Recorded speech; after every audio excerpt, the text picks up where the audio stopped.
Hi guys, kanindot sa blue skies og sa yellow tree.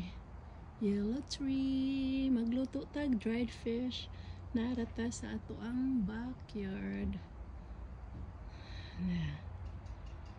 Wanna see the dried fish? Okay dokie. So guys, magluto ta og dried fish. La la la la la. Daton dried fish guys. Diara ang atong dried fish. I'm cooking outside para di mabaho ang atoang sulod sa balay. Yes. Naara kakita mo sa tree, nag-boiled na. Wala pa ning boiled ang ato ang cooking oil guys. So patient is the key. Let's see. Watan sa nato guys. 450.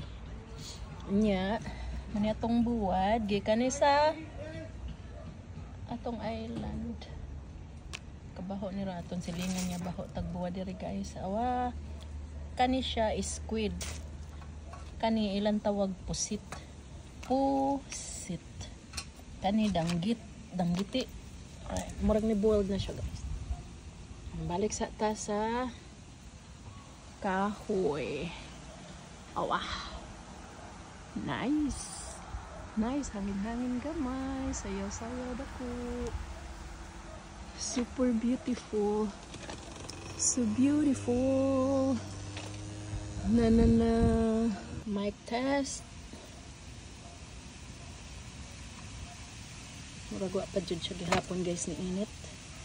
Ito na to ang ato ang dried fish guys. In a minute, kaya nagpabuwag pa ta sa ato ang caldero. Yes. And look at this tree guys. Look at this tree. It's beautiful Sunday. Happy Sunday sun. Hello sun. Where is the sun? I sorry. Let's get the dried fish guys. Let's get the dried fish going. Dry. Ay! Oh, let's see. Let's check guys. Kaya na init. Ano niya guys. Kaya na init. Ayan guys, ato na ni ilunod tanan guys ha. Lunod tanan buwad sa silingan aray.